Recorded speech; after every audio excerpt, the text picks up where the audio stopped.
Bom dia, meus amados irmãos. Bom dia. Publiquei um salmo hoje pela manhã. Estou triste não, tá bom?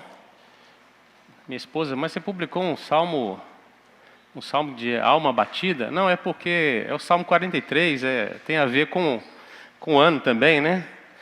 E, inclusive, quando alguém faz aniversário, eu gosto de mandar o salmo do ano dele. Então, do Samuel, esse ano, eu vou mandar o 150. É só porque era 4.3 mesmo, né? E o senhor José de Almeida já vai ser o 93 esse ano, né, senhor José? Está chegando, né? O senhor Valdemar vai ser o Salmo 100. O Cleito, o Salmo 120, qual? Eu já preparei seu salmo hoje, viu?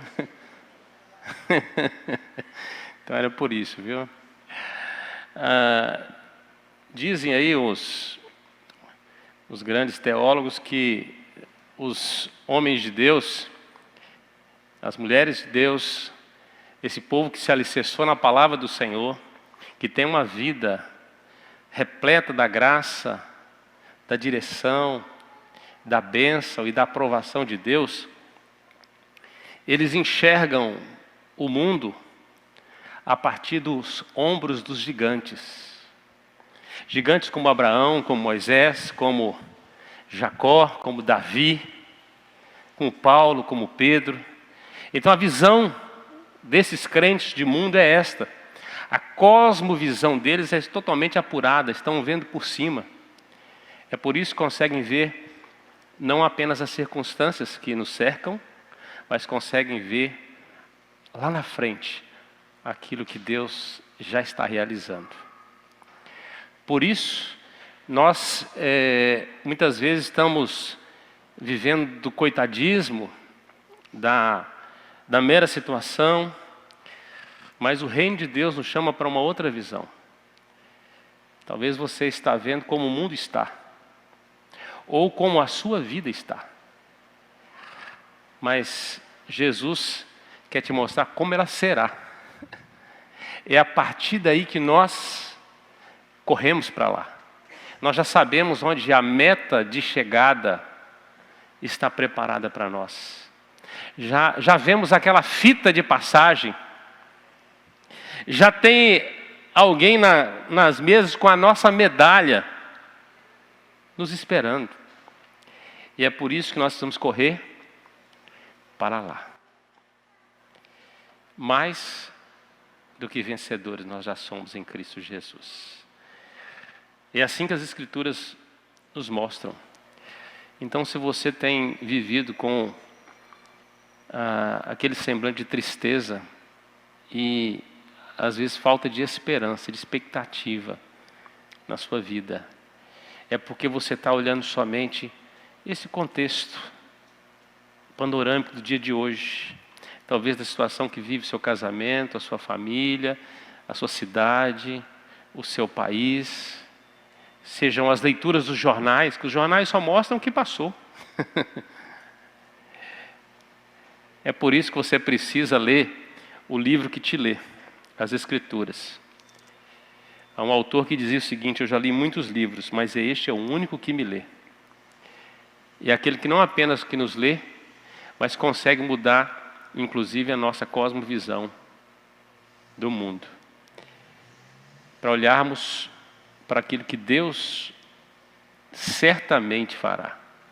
A este que nós cantamos hoje, que é digno, que é invencível, que é glorioso, que é majestoso, aquele que nos sustenta nas palmas de suas mãos, e nada, absolutamente nada nos fará mal. Vencemos sempre, vencemos quando temos saúde, quando temos sucesso, quando nós celebramos aqui, mas vencemos também, e é a vitória definitiva e certa, quando estamos andando na presença do Senhor, e Ele nos chama para habitar no lar celestial.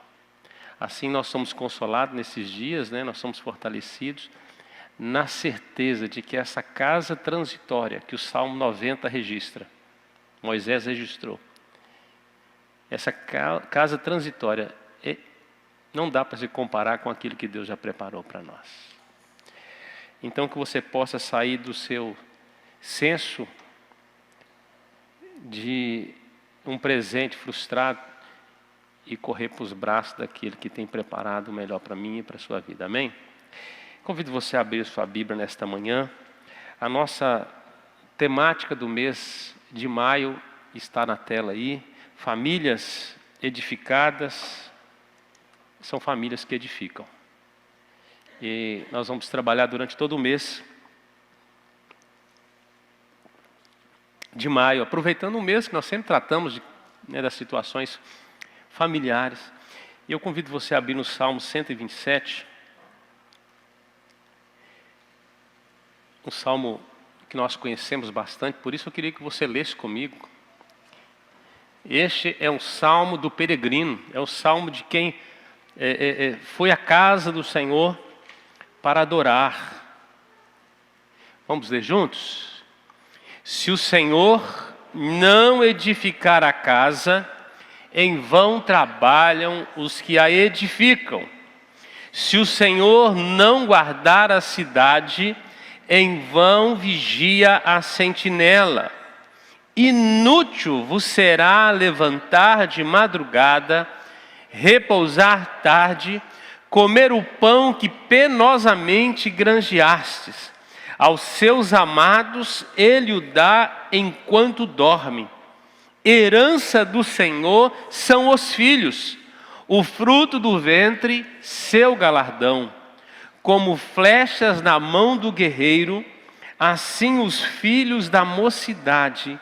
Feliz o homem que enche deles a sua aljava, não será envergonhado quando pleitear com os inimigos à porta.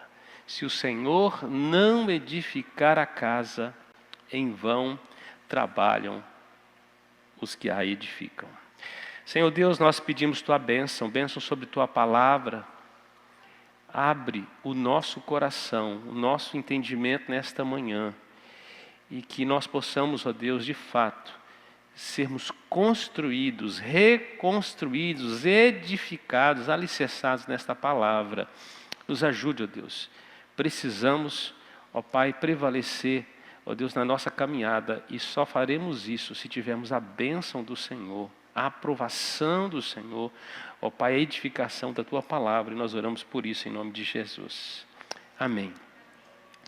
O tema desta manhã é o que é uma família edificada. O último censo que foi levantado pelo Colégio Cartoral de Notas do Brasil identificou um crescimento de 15% o número de divórcios no ano de 2020. Exatamente no pico aí dessa crise, em comparação com o ano anterior, 2019. Então, aumento de 15%. Sendo que 1 em cada 3 casamentos do Brasil terminam em divórcio. É alarmante esses dados, né? 1 em cada 3 terminam em divórcio. É a decorrência do divórcio, crises com os filhos, crises de identidade, a reconstrução de um novo lar dos divorciados geralmente é pior do que o primeiro. Isso tem sido um outro resultado muito triste. E os valores de famílias vão caindo por terra.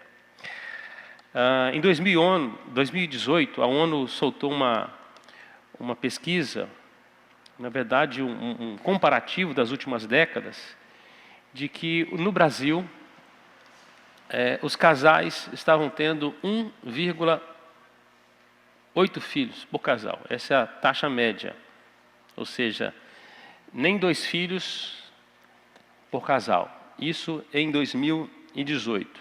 Isso significa que o Brasil ele já está abaixo da linha mínima para se manter a sobrevivência de uma cultura, que é 2,11, no mínimo.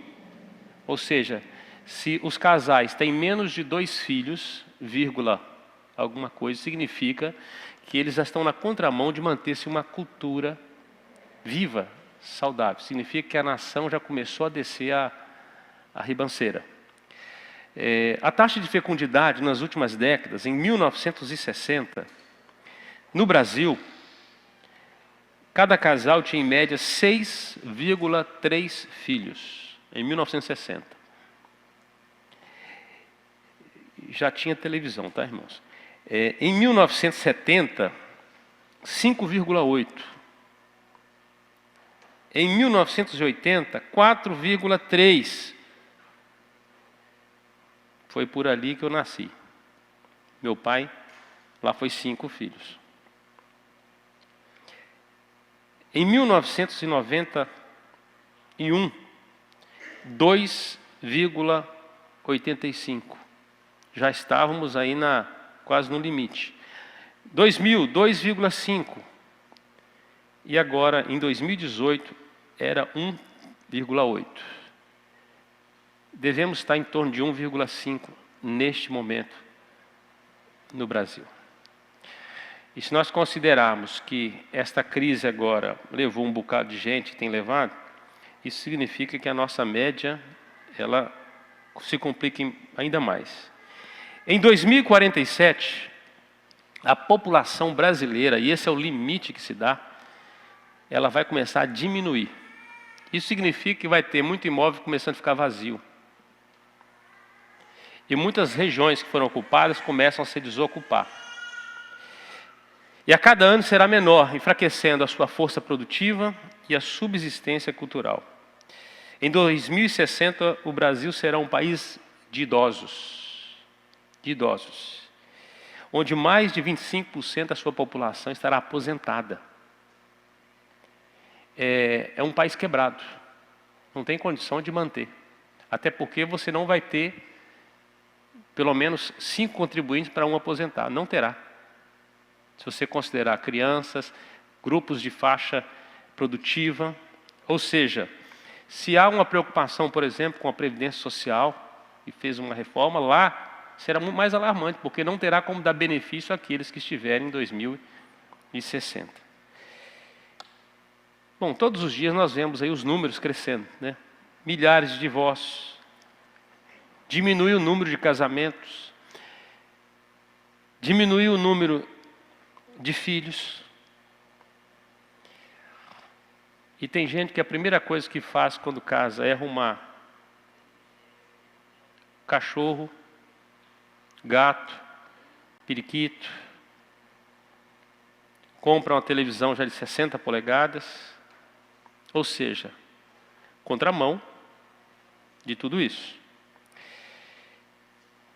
Crise moral vai crescendo, as famílias vão sendo atacadas, seus valores, seus princípios, aquilo que era para ser uma unidade sólida, vai se tornando, de fato, uma unidade, ou 2 unidades dentro de uma mesma casa, são 2 contas bancárias, são 2 despesas diferentes, não há mais uma conta conjunta, não há um orçamento doméstico comum, não há planos comuns, há planos individuais.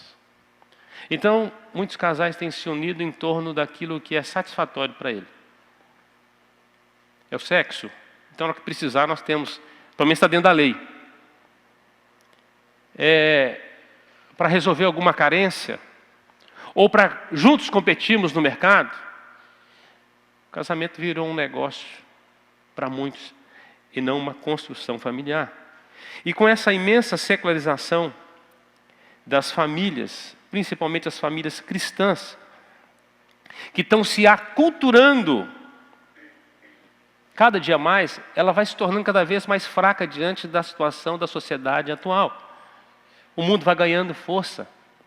E com isso, quem se desfacela é a nação, porque vai perdendo o seu núcleo central, a célula máter, que é a estrutura familiar. A estrutura familiar.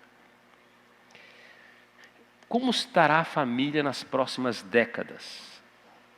Bom, se você acompanhar as últimas décadas, e você vai acompanhando os dados, e você vê que a coisa está assim, você imagina você ter entrado aí num Boeing, aí, né, num avião, e Você vê que o piloto já direcionou o bico do avião para a terra.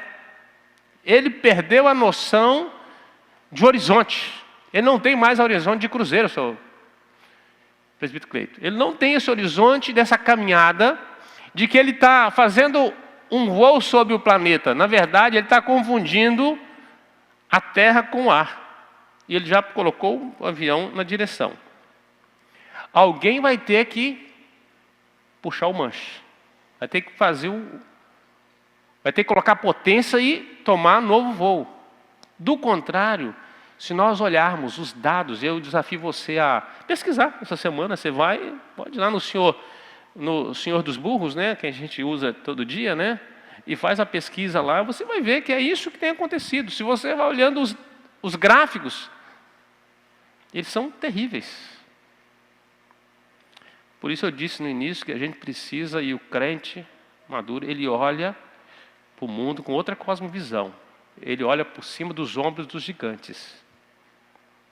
Porque esses também viveram períodos difíceis, mas conseguiram construir famílias fortes, estruturadas e abençoadas.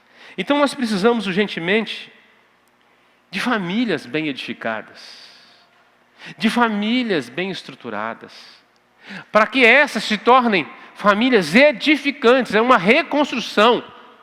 A igreja precisa retomar o manche desse avião que está em queda livre.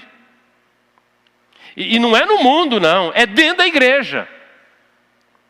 As estruturas familiares da igreja presbiteriana do Brasil, há 50 anos atrás, eram 1000% diferente do que é hoje.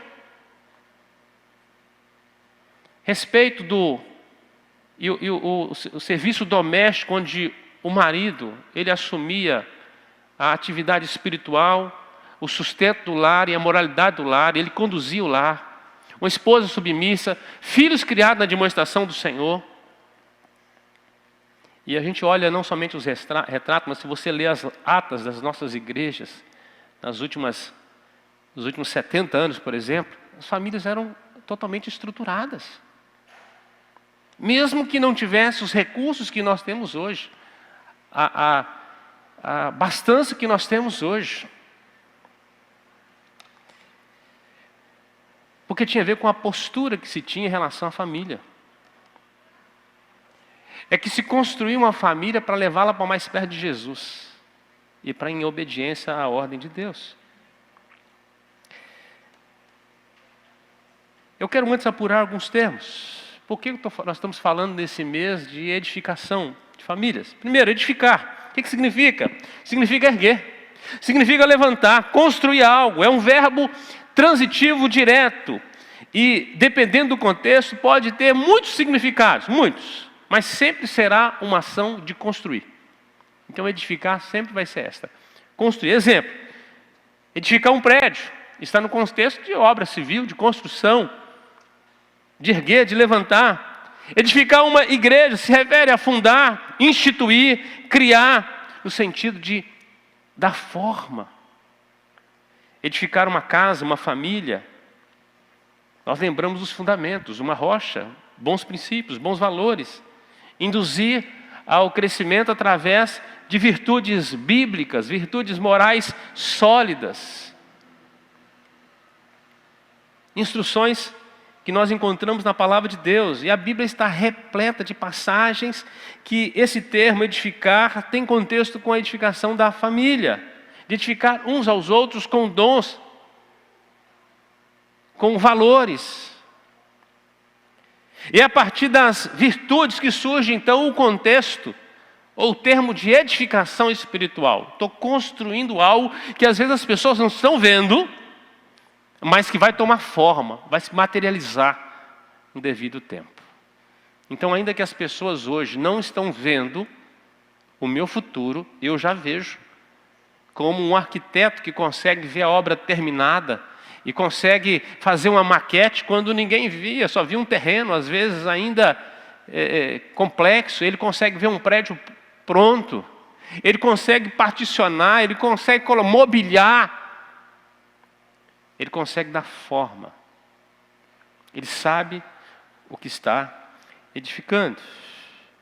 E o conceito de edificação espiritual consiste no ato de desenvolver e ganhar, obter certas características através da aproximação de Deus.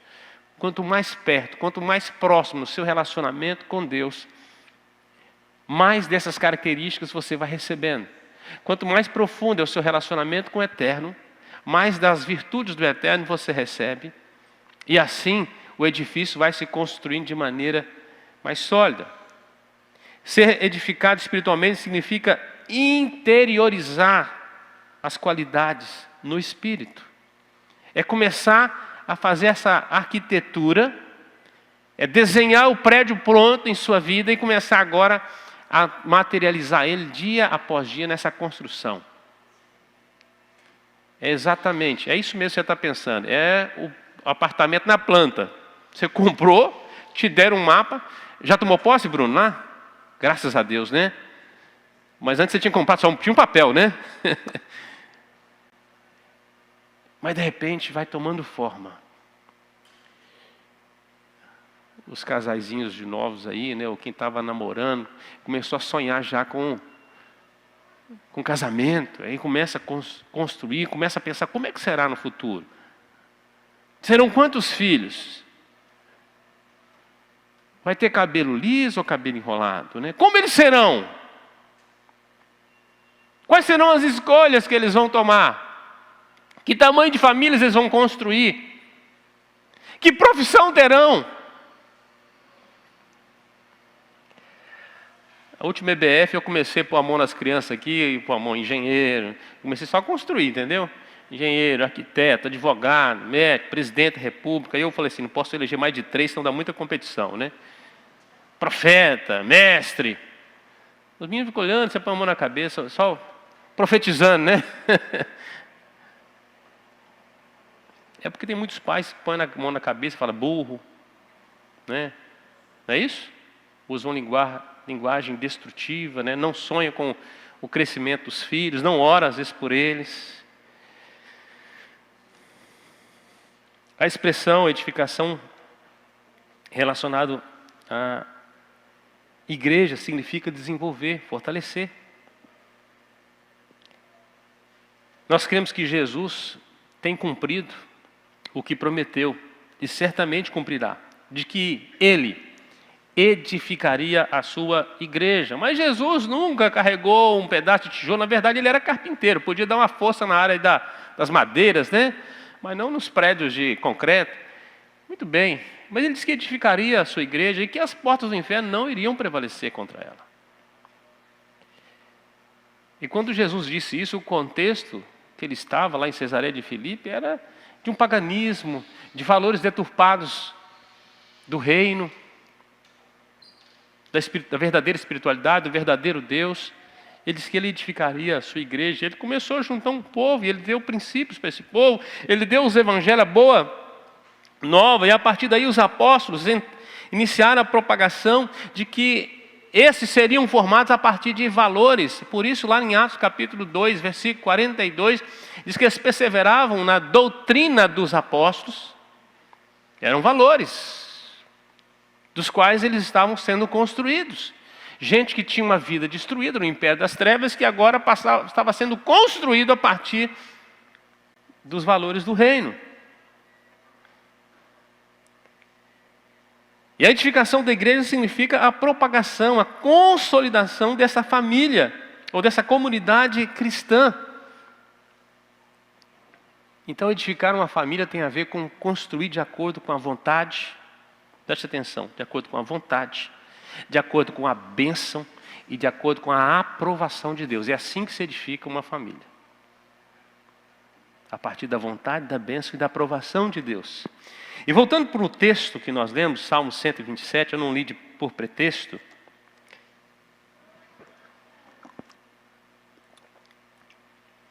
Esse texto faz parte de 15 outros salmos chamados de Cântico dos Degraus, ou Cântico das Romagens, ou Cântico das Romarias. O povo, quando voltou da Babilônia, e o templo estava todo destruído, as muralhas, a gente conhece a reconstrução, Esdras, Neemias, você já leu sobre isso. O povo voltando do cativeiro. O povo agora cria um hábito, porque a dor muitas vezes nos acentua a nossa espiritualidade. O sofrimento nos faz nos aproximar de Deus, a querer mais relacionamento com Deus. Muitas vezes, quando a gente tem muita facilidade, muita oferta, a gente não dá valor às coisas.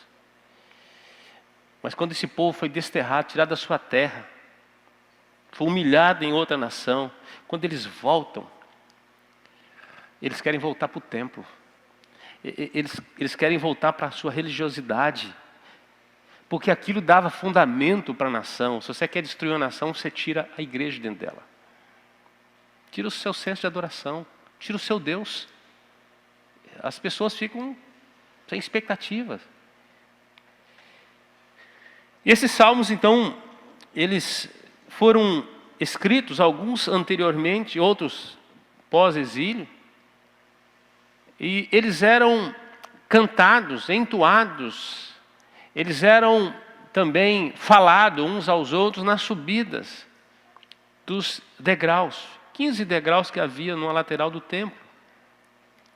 E eram entoados pelos peregrinos em suas 3 idas anuais ao templo, principalmente os que estavam mais perto de Jerusalém, que vinham 3 vezes, e aqueles que estavam mais longe iam uma vez, estavam ali sempre na Páscoa. Mas nas 3 principais festas, esses eram os salmos das festas, que eles recitavam, para que aquilo ali se tornassem valores dentro deles. Salmo 120 ao Salmo 134. Fazia parte de uma liturgia, dessa romaria, que expressava a total dependência de Deus, a confiança em Deus, a devoção em Deus e a verdadeira espiritualidade do peregrino, daquele que iria para adorar. E cada um desses salmos compostos estão cheios de valores, de princípios que deveriam ser observados por esses peregrinos, por esses adoradores, durante as suas vidas, durante as gerações de suas famílias. Ao mesmo tempo que faziam parte da sua consagração pessoal. Então, eram salmos de se consagrar, de consagrar a família, de consagrar a adoração. Podemos dizer que era o ressuscitado da nação. Aquilo ali tinha sentido para aquele povo. Nós poderíamos fazer muitas aplicações desse salmo, entre outras coisas. Mas a grande ênfase do salmista aqui é o Senhor. É o Senhor. A grande ênfase dele é que tudo é que se o Senhor permitir que a coisa vai ser boa. Mas ele lança aqui bases de uma família edificada. Eu queria trabalhar a partir disso. A primeira base para apresentar aqui a edificação da família, é quem de fato deve edificar a família. Talvez você esteja pensando, eu estou construindo minha família, eu estou edificando minha família. Ou eu estou edificando sobre o fundamento X, sobre os valores A ou B. E antes de fazer a aplicação do texto, eu quero destacar algumas expressões que tem no texto e que você vai acompanhando, porque são exatamente as falas principais do texto. E Salomão, quando escreveu, porque foi um salmo que ele escreveu, ele vai falar de coisas que são feitas em vão. Coisas que são feitas inutilmente, que ainda que haja dedicação do homem, ainda que haja esforço, haja vontade de que algo aconteça, é algo que acontece sem propósito, por mera vaidade, sem resultados positivos, sem resultados abençoadores. A primeira é a palavra edificar, que é a ação de construir sobre uma base sólida. Não podemos construir, edificar sobre areia ou à beira do rio, se queremos que essa edificação seja permanente, seja sólida. Então, o primeiro termo é edificar. Se construímos sobre rocha, quando Jesus disse para Pedro que ele edificaria a sua igreja, antes, o diálogo ali, ele disse, olha, tu és Cefas, tu és fragmento de pedra, e sobre esta pedra edificarei a minha igreja. Você será um fragmento dela, mas a base da edificação é totalmente cristocêntrica. É como se Jesus falasse, é aqui que vai ser edificado, não vai ser aí. Você só se constrói em mim, Pedro. Havia um propósito. É sobre uma rocha sólida. Se você ler o Salmo 40, diz o salmista lá, que ele esperou confiantemente pelo Senhor, o Senhor se inclinou para ele, ouviu o seu clamor, tirou ele do lamaçal, do atoleiro, da areia movediça e colocou ele sobre rocha. A Bíblia vai falar que Jesus é a pedra angular, que é a pedra de esquina, que é a pedra principal, que é o fundamento. Nós somos construídos a partir de Jesus. Por isso, é uma nova criação, é a nova vida. Quem está em Cristo Jesus é nova criatura, criada em Cristo a partir dele. Esse é o valor.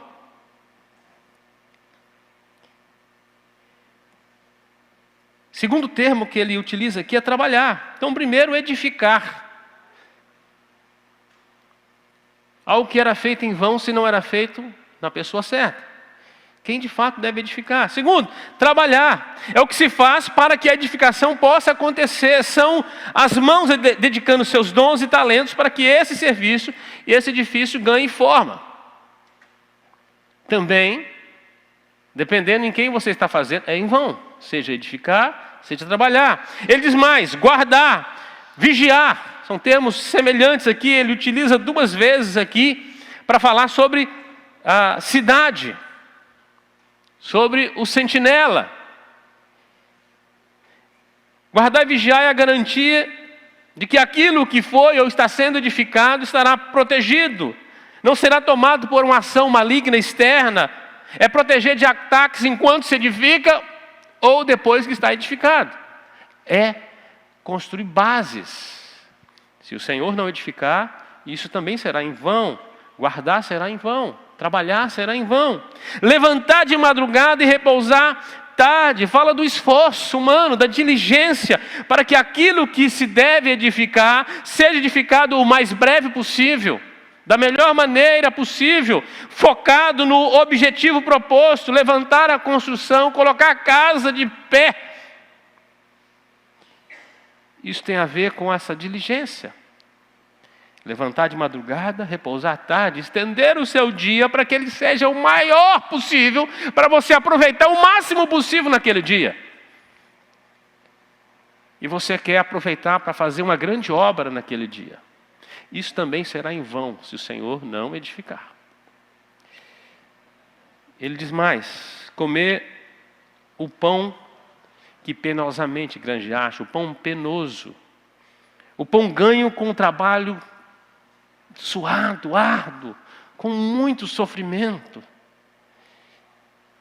Depois de uma labuta terrível, de se abnegar de tantas coisas para que aquilo pudesse acontecer. Este é o resultado do corpo dolorido, depois de um dia de esforço, de muito trabalho exaustivo, com o propósito de edificar e de construir.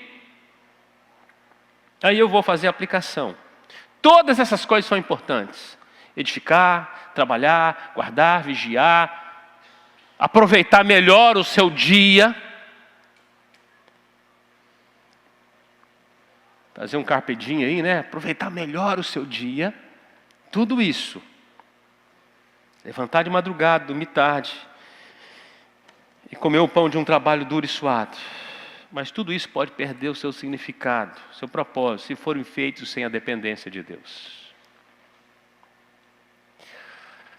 Será só esforço humano. Talvez grande parte da população mundial está assim. É trabalhadora. Está querendo edificar. Trabalha muito. Quer proteger o que tem. Trabalha de sol a sol. Não tem descanso. Mas falta dependência de Deus.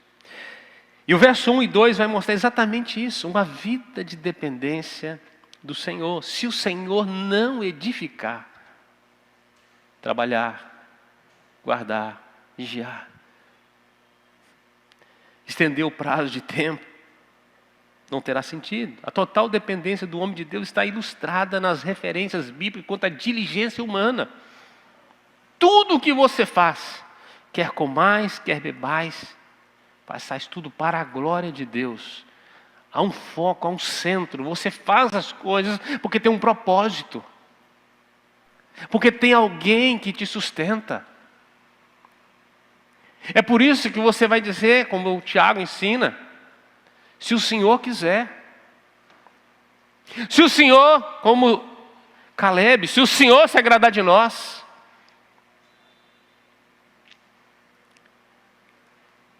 Ou como Jacó, se o Senhor me abençoar. Tem que ter aprovação. Tem que ter a vontade de Deus envolvida, tem que ter a bênção de Deus. Construir uma casa, edificar uma família, guardar a cidade, são esforços inúteis se Deus não for incluído nos planos do esforço humano. Inútil. Tem muita família sendo construída no braço. Até mesmo o homem diligente que trabalha desde a manhã até a tarde da noite não pode esperar sucesso sem as bênçãos de Deus. Não pode esperar sucesso sem a aprovação de Deus. Então saiba primeiro quem está edificando sua família.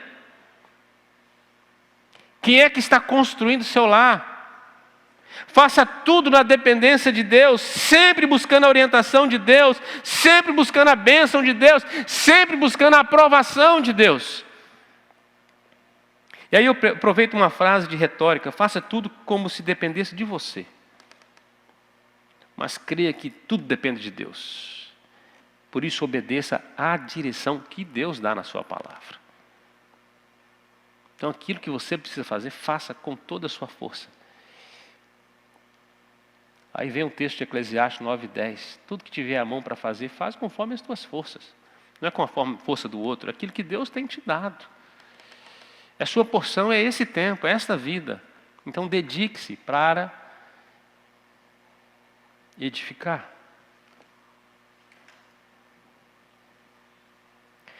Então a primeira base é quem de fato deve edificar a família. Tem muitas famílias edificadas à base de Netflix, à base de seriados das TVs. Tem muita família que o modelo de família é o besterol americano. É o que ele lê nos jornais. É o que ele assiste nesta família muito unida, mas também muito engraçada. Briga por qualquer razão. Acaba pedindo perdão, né? Famílias desajustadas.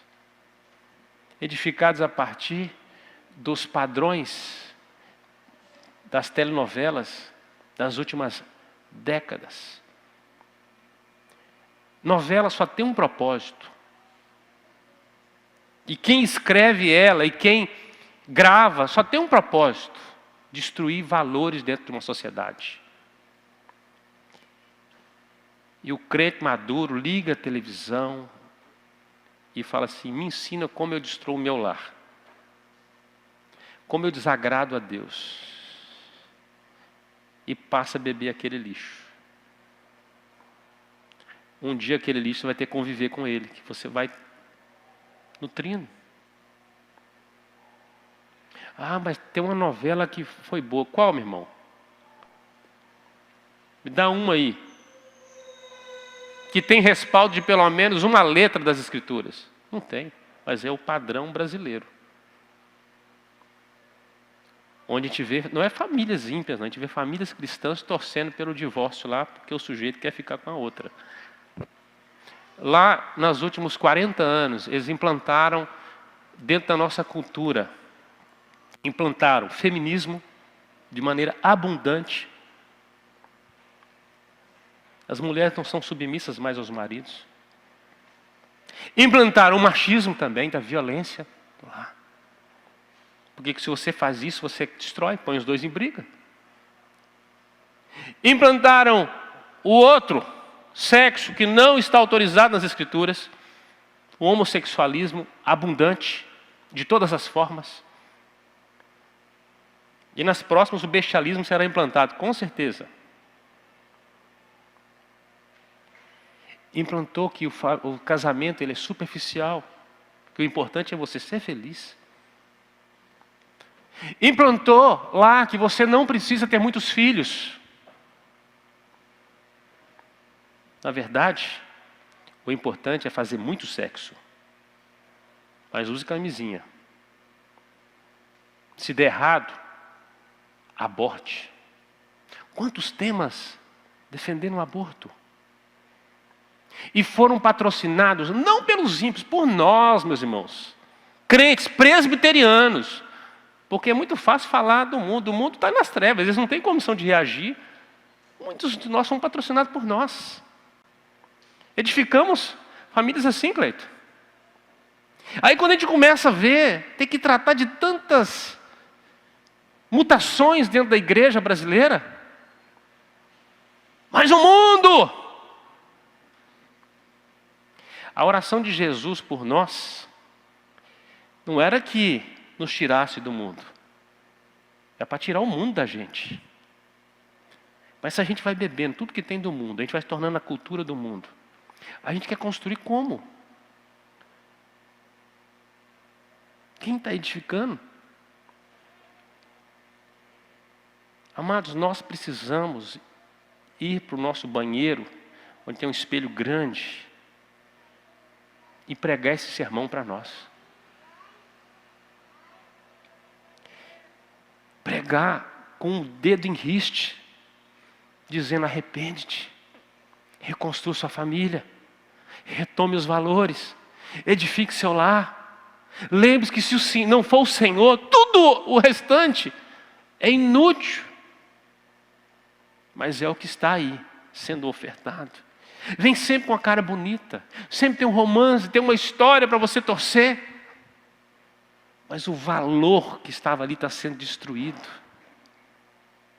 É por isso que nós vivemos numa sociedade descartável. Casamentos fracos, filhos fracos, homens fracos, produzindo famílias destruídas, fracas.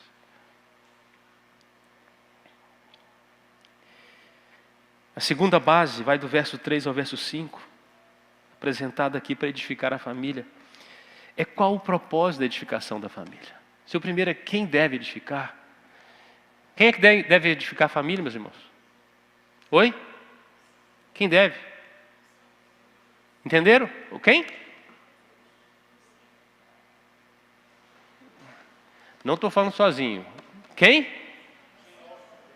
É o Senhor. É o Senhor que tem que edificar a família. E Ele edifica como? Através de quê?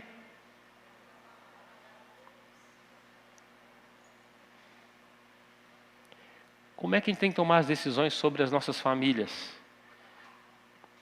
Vou no psicólogo? Vou no Dr. Google?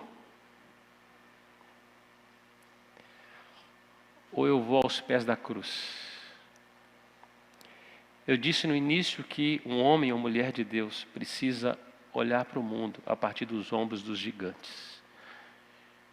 Não a partir dos tornozelos dos derrotados, mas a partir do ombro dos gigantes. A segunda base, qual é o propósito da edificação da família? Também antes de fazer a aplicação, eu quero destacar aqui algumas expressões, onde o salmista fala dos propósitos da edificação. E ele usa alguns termos de garantias aqui. A primeira, herança, é o que está aí. Herança do Senhor são os filhos.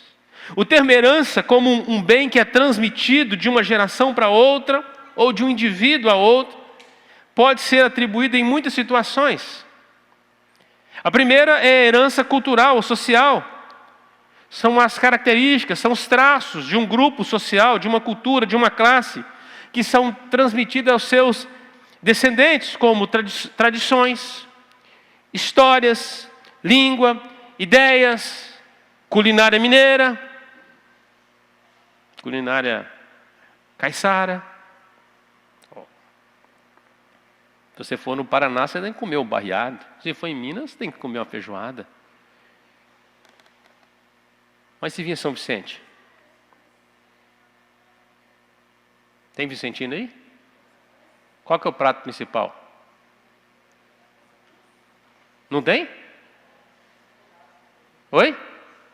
Churrasco é coisa de gaúcho. Nós estamos aqui em São Vicente, não está tendo culinária? É tudo isso, né, pastor? A gente mistura tudo e... É pizza, né? Só tomar água da biquinha. Domingas ficou pegando no meu pé com isso. E demais fatores que podem resistir ao longo tempo. Isso é uma herança cultural. A gente recebe muito disso. A gente passa a fazer algumas coisas. Na verdade, grande parte das coisas que a gente faz é uma herança cultural. Por que a gente faz algumas coisas? Porque a gente viu as outras pessoas fazendo sempre. Por que um sujeito que nasce lá no meio da mata, lá, dentro de uma tribo indígena, faz aquelas danças daquele jeito lá? Porque a vida inteira ele viu aquilo ali. Mas se ele assistisse televisão, ele aprendia a rebolar, ele aprendia a fazer break, aprendia a fazer um tanto de coisa, porque ele mudava. A gente tem uma tradição musical, não é isso? A gente aprende, a gente nasce. Isso são heranças culturais. Eu lembro que eu fui criado que a gente não entrava no templo quando as pessoas estavam orando. Eu não sabia por quê, mas eu sabia que eu tinha que parar na porta, fechar os olhos e esperar a pessoa terminar a orar para me entrar. Não precisava me explicar isso, porque a cultura me ensinou isso. Eu aprendi que todas as vezes que o pastor abria a Bíblia, eu tinha que ficar de pé. Ele abria a Bíblia para começar o culto, todo mundo ficava de pé. Eu ficava de pé. Porque era algo cultural, uma herança cultural. E eu lembro que meu pai falou assim, de pé, menino. A gente vai aprendendo que a gente entra nos contextos, herança cultural. A outra herança é herança moral, espiritual. São princípios éticos, morais, herdados de um grupo social, de um grupo religioso ou dos pais. Por que você é calvinista? Meu pai era, meu avô era, todo mundo era. Todo mundo, quando dá aos 30 e poucos anos, começa a cair o cabelo, tudo calvinista.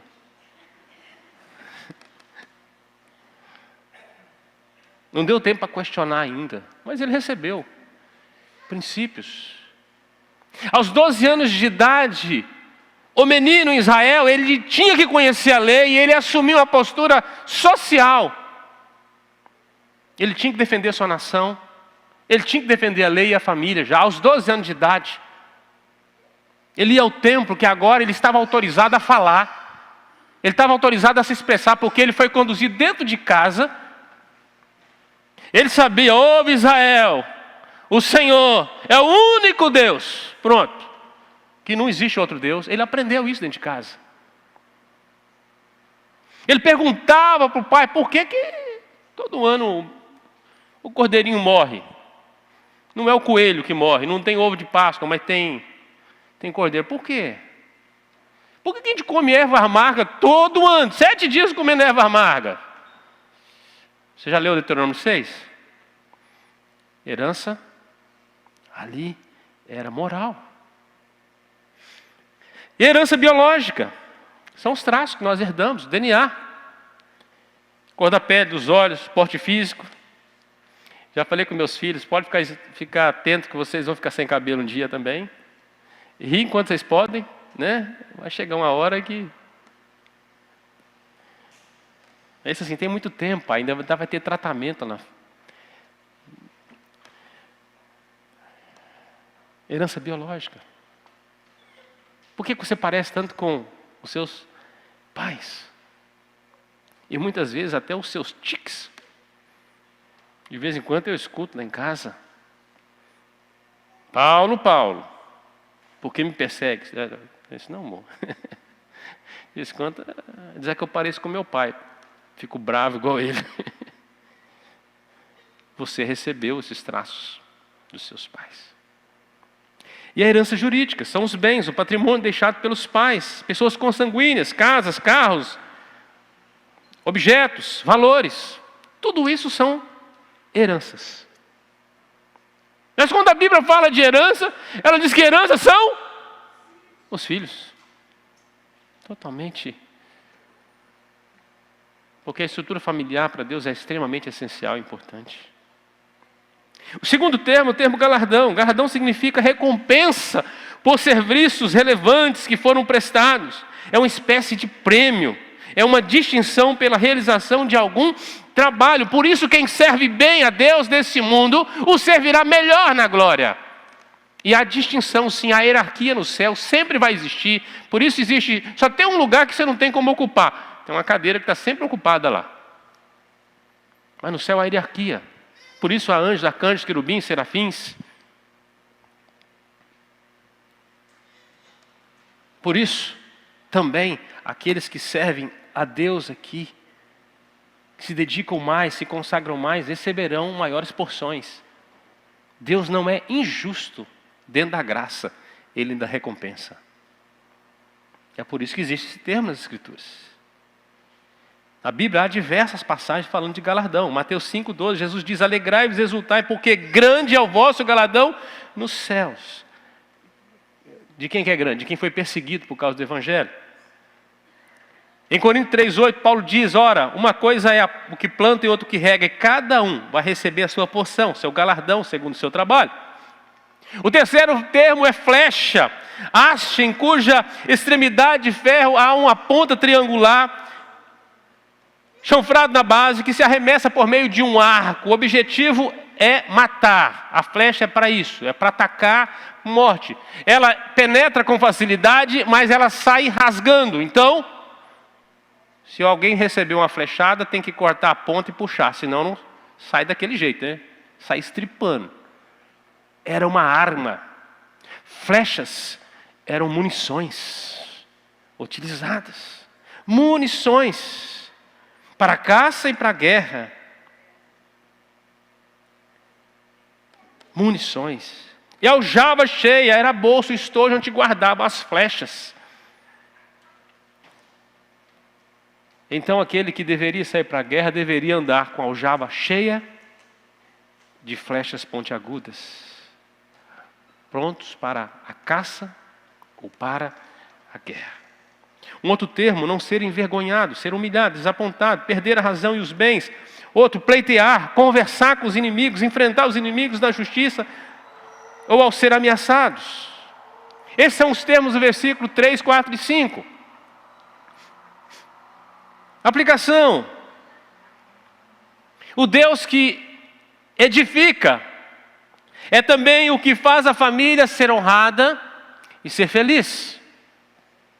O Deus que dá a construção das bases, dos valores, a partir de onde nós temos que construir os relacionamentos, onde nós temos que construir o casamento, devemos construir a estrutura familiar com os nossos filhos.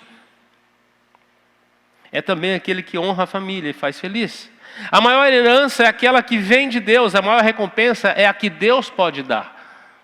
Os valores do Salmo 127 são superlativos, muito diferente aos inferiores dos homens, aos princípios do mundo, aquilo que está secularizado, aquilo que está materializado em coisas baixas, mínimas e pequenas. É muito mais alto. É por isso que ele vai dizer no versículo 3, a herança do Senhor são os filhos. O conceito da necessidade da dependência de Deus que é transmitido para a continuação da família, a perpetuação da espécie, filhos, a dominação da terra, porque esta é uma ordem de Deus, é um mandato de Deus que nós deveríamos cultivar e que nós deveríamos dominar essa terra.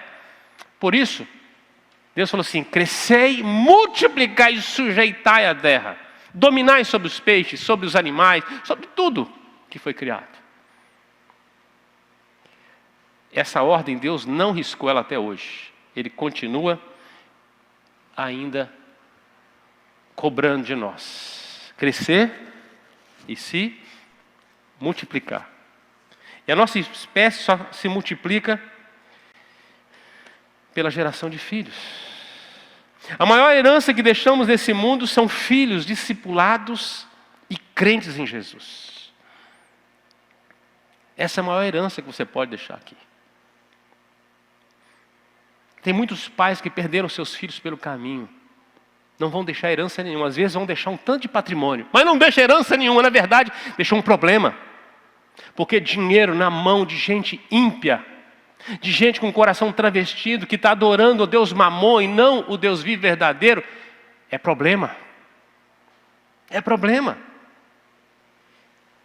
Por isso, herança tem tudo a ver com o que deixamos em nossos filhos e não para aquilo que deixamos para eles. Dinheiro, casa, carro, bens, isso não tem valor para os nossos filhos. O que tem valor é a formação deles. É a vida espiritual. Meu pai teve vida simples a vida inteira, minha mãe é analfabeta.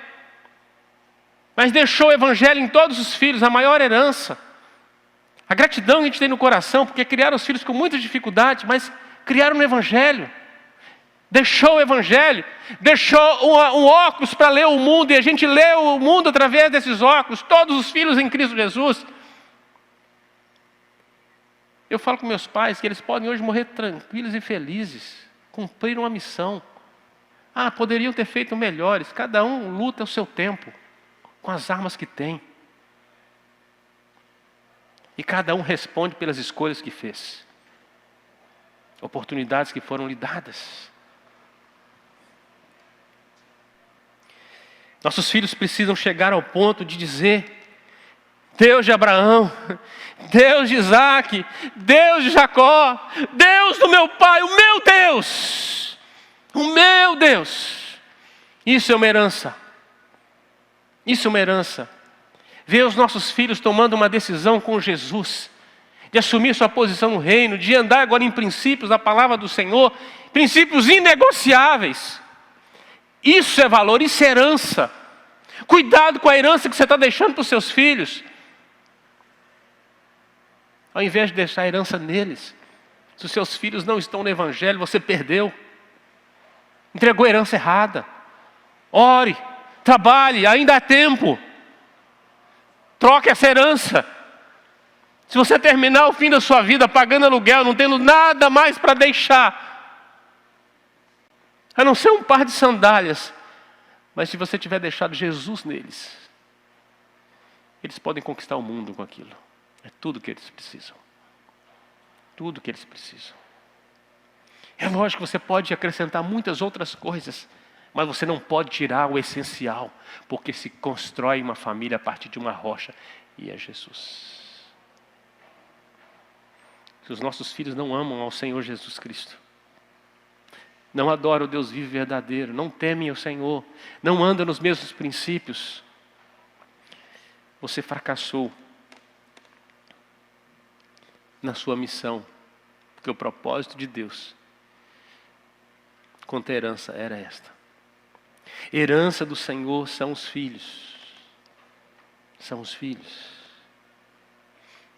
Ele diz ainda o verso B, parte B desse versículo 3. O fruto do ventre seu, galardão. Esse é o prêmio, é recompensa. Aqui há um claro reconhecimento que os filhos são um presente de Deus. É a base da constituição de um lar bem-sucedido. Filhos são recompensas de um casal feliz e consagrado a Deus. É um prêmio que Deus dá a uma família. Os filhos são bênçãos. Os filhos são bênçãos. Bênçãos de Deus são os filhos. Louve a Deus pelos seus filhos. Promova seus filhos para a glória de Deus. Os filhos são bênçãos. Abençoe-os sempre. Os filhos são bênçãos de Deus. É a recompensa. É a recompensa.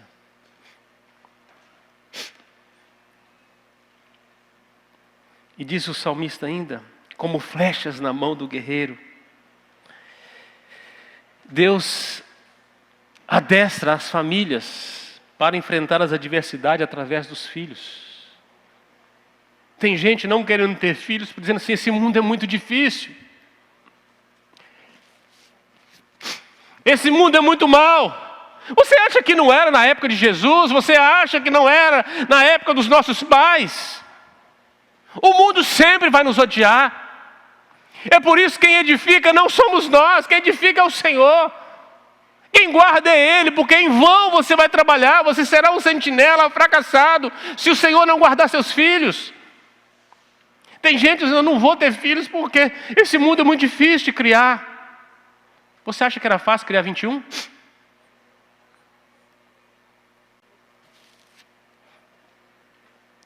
Você acha que é difícil criar filhos na Síria? Bomba caindo na sua casa todos os dias? Você acha que é difícil criar filhos lá na África, em lugares que não tem alimentação básica, não há educação formal das escolas? Há grupos étnicos que dominam, que passam e matam tudo, ou levam seus filhos escravos. Você acha que é difícil?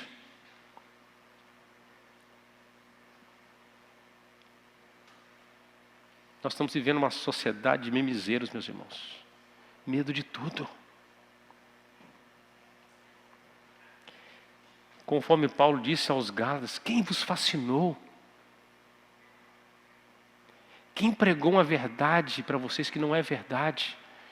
E os levou, os enredou a não valorizar as estruturas familiares. Família de crente tem que ser grande. Tem que ser unida. E tem que ser forte.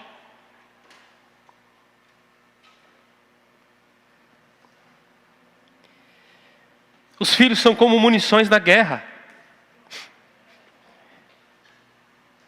As nossas aljavas precisam estar cheias.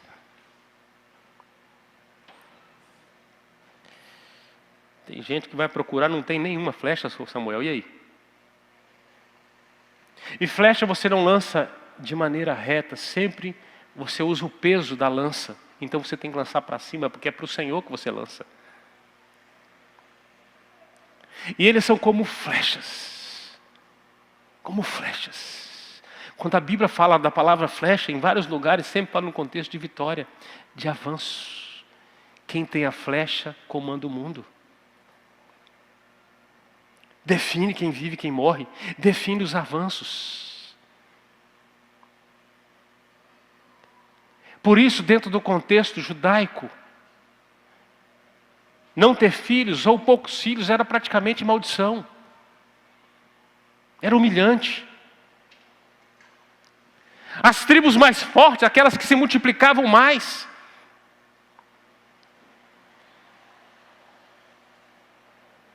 e muitas vezes as mesas eram verdadeiras mesas de quartel, gigante.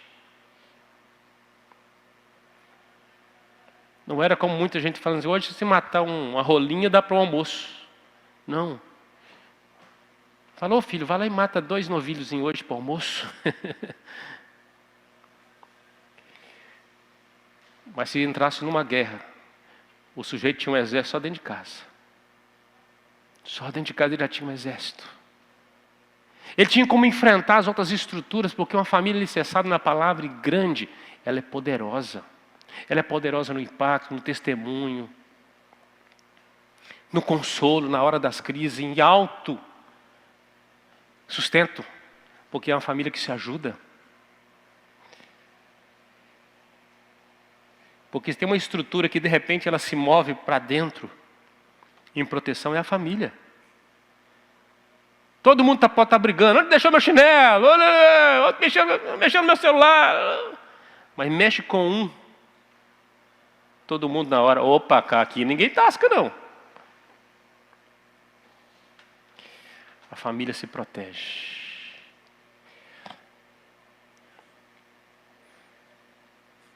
Mas se você tem poucas flechas, como vai guerrear? Ele diz mais, feliz o homem que enche deles a sua aljava. A alegria e a proteção são descritas como resultado de ter muitos filhos e educá-los bem. Especialmente importantes são os filhos da mocidade de um homem, diz o texto. Porque quando o pai chegar ao momento, os pais chegarem no momento de idade que não poderão mais labutar, eles estarão em idade própria para cuidar dos seus pais. Por isso sempre a aposentadoria dos pais foram os filhos. Recompensa. Que os sustentou, que cuidou quando os pais não tinham mais forças. Que os carregou. Nunca foi próprio o pai enterrar filhos. Sempre o contrário. Quem levava para o médico, a criança, quando pequena, agora é conduzido por Ele. Quem deu ordem para os filhos agora tem que obedecer. Fique em casa. Filhos que se importam com seus pais, filhos da mocidade, que chegaram à maturidade quando os pais estavam chegando na velhice, podem proteger, podem defendê-los contra os adversários. E quando os pais forem levados perante os adversários, o salmista termina inclusive o salmo assim: ele não será envergonhado quando pleitear com os inimigos à porta. Algo muito comum acontecia naquele contexto. Muitas vezes era um vizinho, alguém que queria tomar a terra, aproveitando da fraqueza daquela família, daquele senhor que já estava velho, já não tinha forças mais. E quando chegava o outro com os seus filhos, com seus gigantes de guerra, alguém tinha que barrá-los antes da guerra começar. Geralmente se emparelhava Jessé, aí começava com Eliabe e terminava com um rapazinho ruivo, de belos olhos e de boa aparência, uma funda na mão e 5 pedrinhas. Que usou 5 pedrinhas porque a primeira ele acertou Golias. E Golias tinha 4 irmãos. Ele falou assim: estou preparado para poder continuar o serviço. Então, quando pleiteava com esta família, o cara falava assim: melhor não, né? Cada um tem a sua terra. Mas se chegasse e encontrasse 2 velhos, sem ninguém, um dia por outro eles sumiram do planeta e a terra era daquela família. Você acha que isso era comum? Demais. O salmista ele escreve dentro de um contexto, mas super aplicável ao nosso. Famílias fracas não se protegem. Famílias pequenas são vulneráveis e são fracas. E muita gente que não se multiplicou. Lógico, não tem fatores genéticos, tem questões que a pessoa se tornou infértil, não teve capacidade de produção. Eu estou dizendo quem teve. E não fez. Tem famílias que se acabaram, porque não tem mais herança. Havia inclusive leis em Israel, que se o irmão morresse e não tivesse filhos, o outro irmão deveria assumir a esposa dele e gerar herança. É porque a espécie e a família tinham que ser perpetuadas. Haverá dias que os pais não poderão mais defender seus filhos, não vão poder mais defender sua casa, sua família. Quem fará isso? Serão seus inúmeros filhos. Os filhos da mocidade, sim. São eles que serão os guerreiros do futuro. Lá em casa nós temos 3. Pelo menos um deles chama Davi. Tem que caprichar, hein, cara? Né?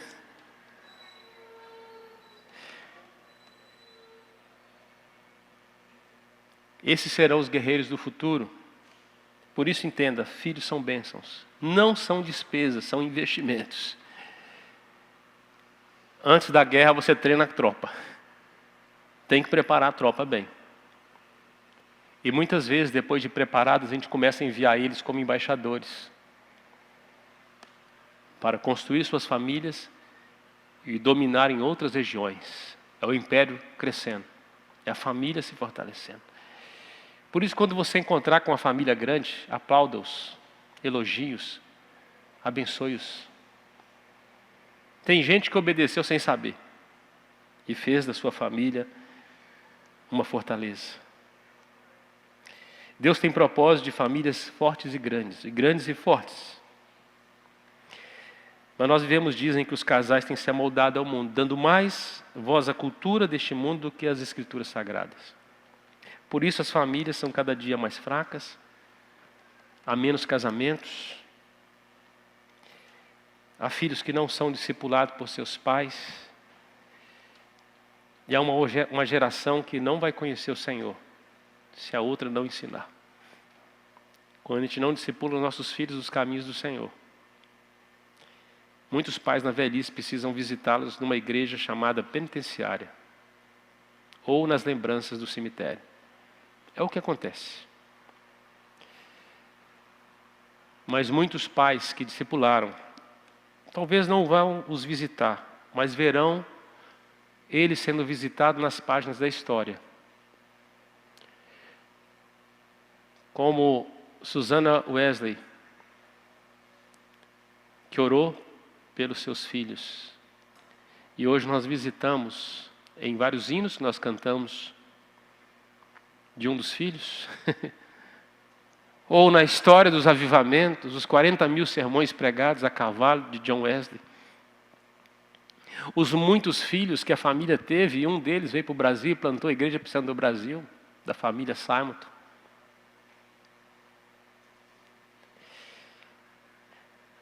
Da promessa que Deus deu a Abraão, mandou ele olhar para o céu e contar. Mas não era de dia não, tá, meu irmão? Só tem o sol. Não. Era um céu estrelado, numa noite escura,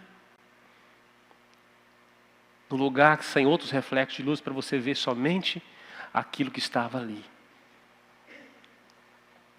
Aquele tanto de estrelas. Conta, Abraão.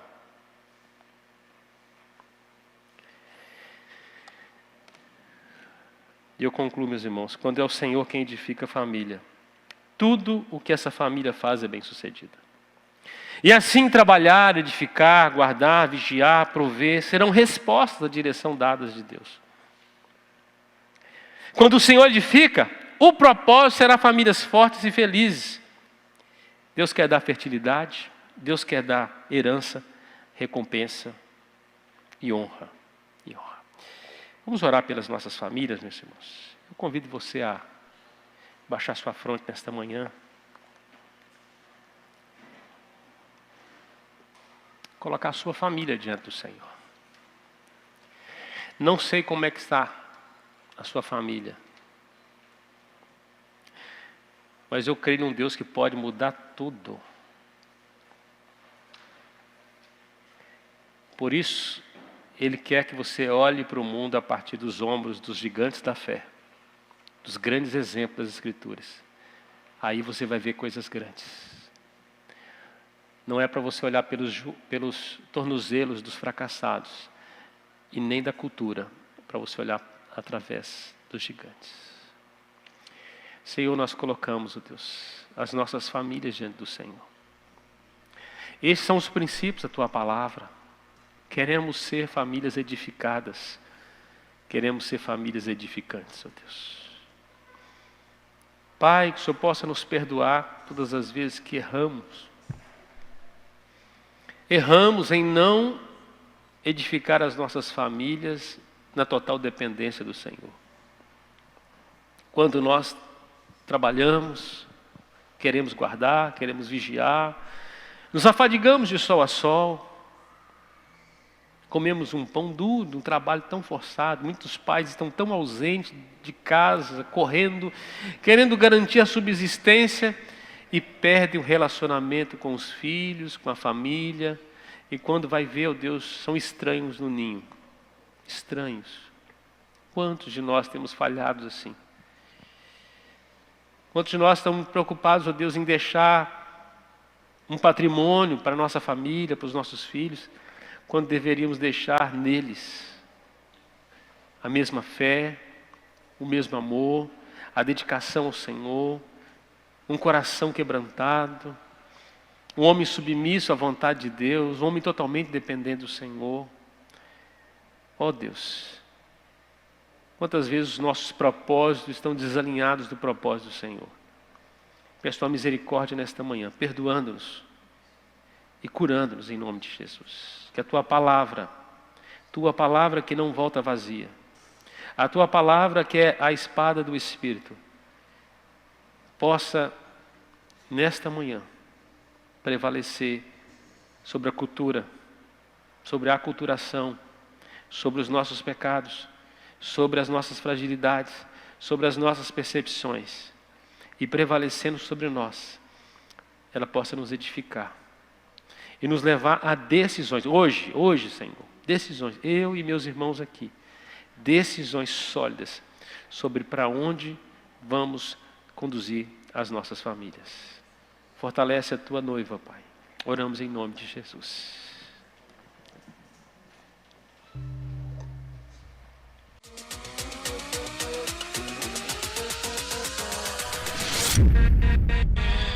With